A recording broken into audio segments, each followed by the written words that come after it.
Hi friends, welcome to Vishali's little world. இன்றைக்கி இந்த வெயில் காலத்துக்கு ஏற்ற ஒரு ரெசிபி பார்க்க போகிறோம்.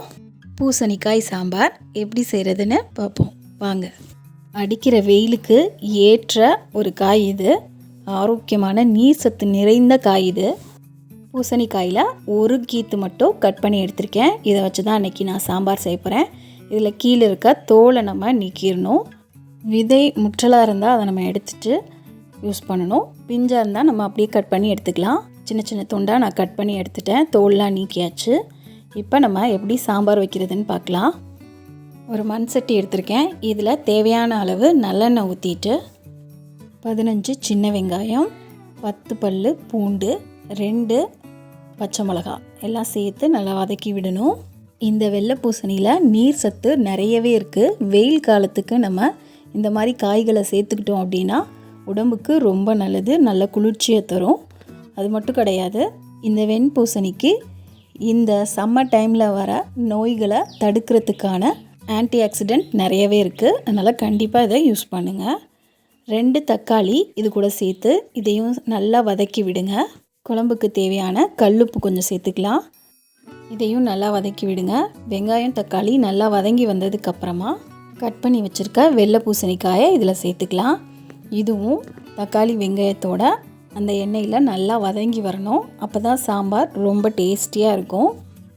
காய் நல்லா 5 நிமிஷம் வதங்கி வரணும். வதங்கி வந்ததுக்கப்புறமா இது கூட 1/4 ஸ்பூன் மஞ்சள் தூள் சேர்த்துக்கலாம். 1 ஸ்பூன் மிளகாய் தூள் சேர்த்துக்கலாம். காரத்துக்கு ஏற்ற மாதிரி நீங்கள் சேர்த்துக்கங்க. 1 ஸ்பூன் குழம்பு மல்லித்தூள் சேர்த்துருக்கேன். எல்லாம் சேர்த்து நல்லா வதக்கி விடணும். மசாலாலாம் நல்லா காயில் கலந்து வந்ததுக்கப்புறமா காய் வேகிறதுக்கு தேவையான அளவு தண்ணி ஊற்றி அதை ஒரு 10 நிமிஷம் வேக விடுங்க. காய் வெந்ததுக்கப்புறமா நம்ம குழம்ப தாளிச்சிடலாம். மூடி போட்டு 10 நிமிஷம் வேக விடுவோம். இந்த டைமில் பருப்பையும் நம்ம வேக வச்சு எடுத்துக்கலாம். 100 கிராம் துவரம் பருப்பு நான் வேக வச்சு எடுத்து வச்சுருக்கிறேன்.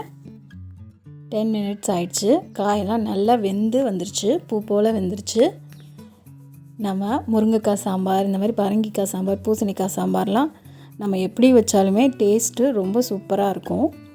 சின்ன நெல்லிக்காய் அளவு புளி எடுத்து ஊற வச்சு தண்ணி எடுத்து வச்சுருக்கேன். அதை இதில் சேர்த்து நல்லா கொதிக்க வச்சிடலாம். ஒரு 10 நிமிஷம் கொதி வந்ததுக்கப்புறமா புளியோட பச்சை வாசனை போனதுக்கப்புறம் நம்ம வேக வச்சுருக்க பருப்பை இது கூட சேர்த்துக்கலாம்.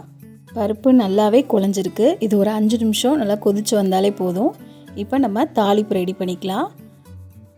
2 ஸ்பூன் நல்லெண்ணெய் விட்டு அது கூடவே கடுகு உளுத்தம்பருப்பு போட்டு தாளிச்சிடலாம்.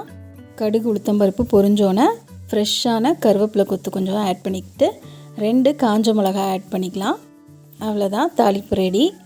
தாளிப்பை சாம்பாரில் சேர்த்துடலாம். அவ்வளோதான், ரொம்ப டேஸ்டியான பூசணிக்காய் சாம்பார் ரெடி.